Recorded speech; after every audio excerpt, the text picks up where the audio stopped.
Hi guys, Tom and Sports here. So today I want to talk about something that for me uh, it just led me thinking when I finished watching the finals of the Olympics. So let's recap the the basketball finals of the Olympics. USA versus France. USA dominated most of the game, however, by very small margins. It, France kept fighting the whole game, and USA just found the way to win during the important moments. The most important player, Steph Curry, who came up big with 8 threes.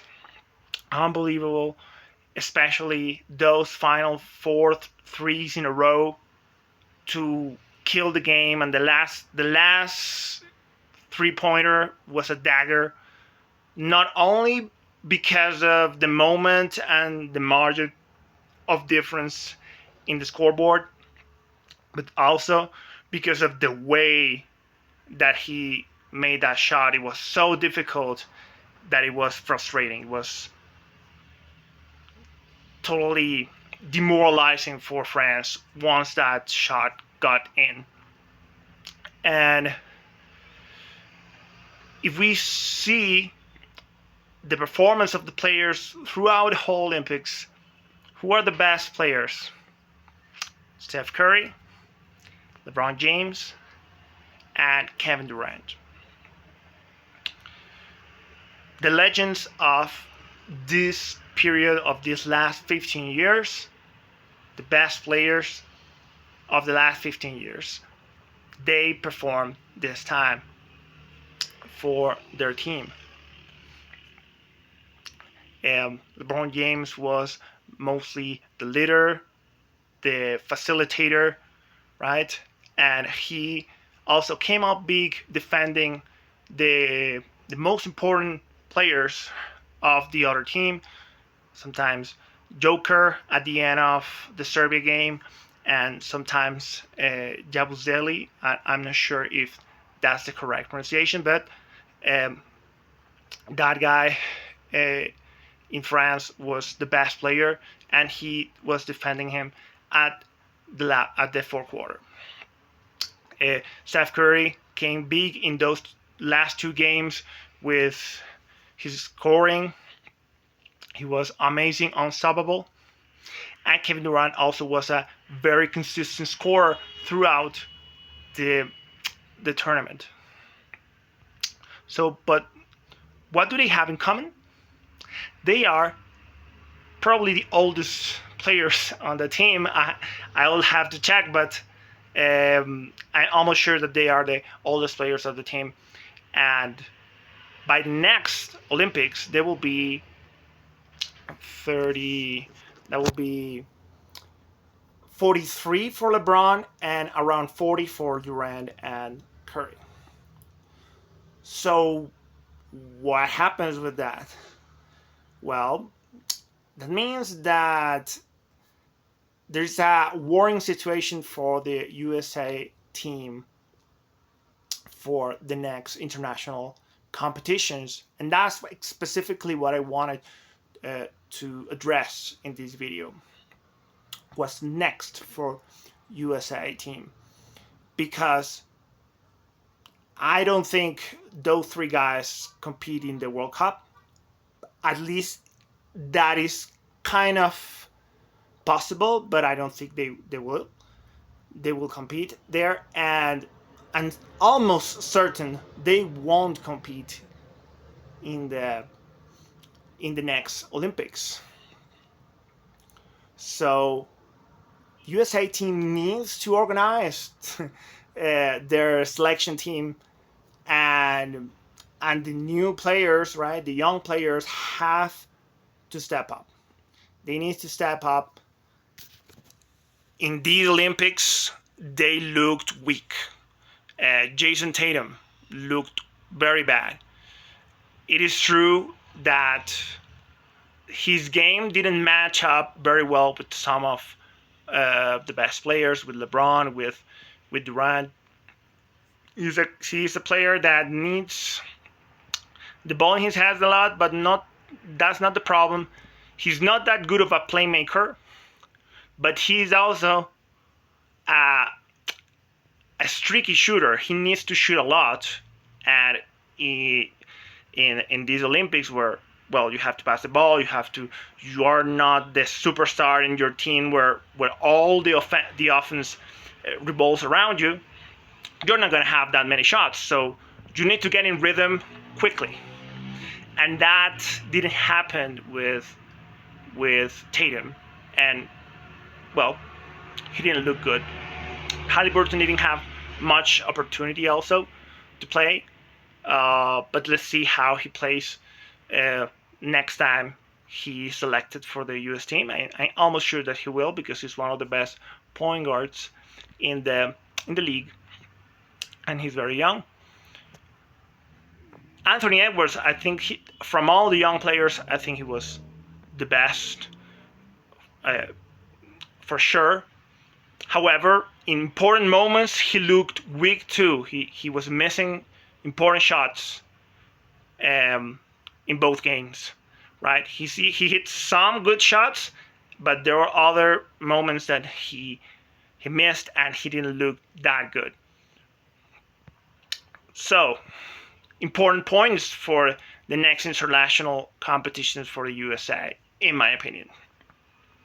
First, they need to choose the coach in advance. Like next year, the coach for the World Cup should be selected. So in order to prepare correctly, right, prepare the system, prepare the players for that competition, and that way they will already be accustomed to the system that the coach wants to play. Also have to be a very good coach, of course, but if they select it in advance, he will have time to prepare correctly, and that's very important. Why do I say that the coach is so important? And that's my next point.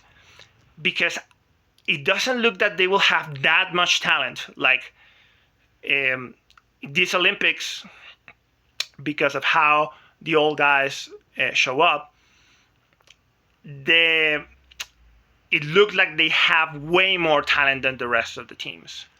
But I don't know if that will be the case for next international event, right? If these three guys don't play, are they that much talented than France? Are they that much talented than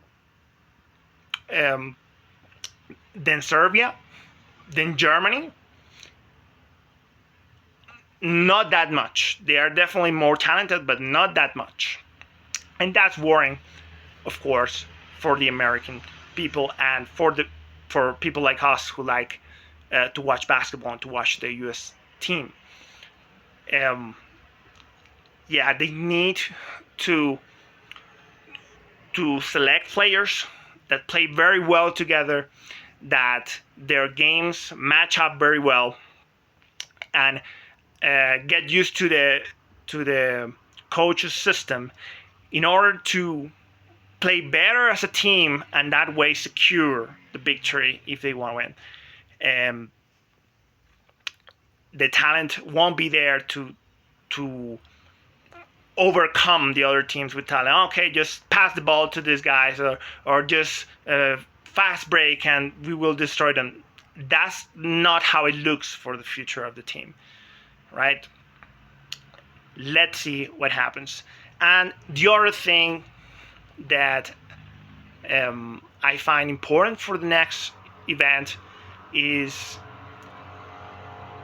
the next players, like the young players that will come and that will come and will become part of the team.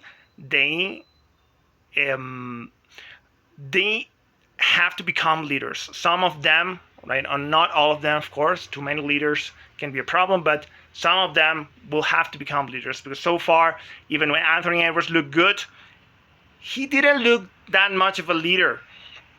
And here, of course, there were others who were doing that um, that job, but he looks like some type of um, a little erratic leader. The same when he plays with Minnesota. He's the leader of the team, but he looks a little erratic sometimes. Haliburton doesn't look like a leader. Tatum, we have seen throughout the years that he is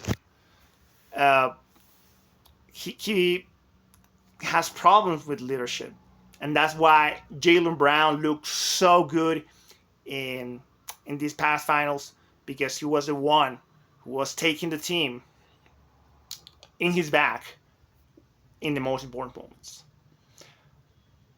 So that's what's the problem with Tatum. I think he's going to be there, and he's going to be one of the best players in talent-wise, but the emotional part, okay, and the other intangibles are going to be very important for the next competition for the US team.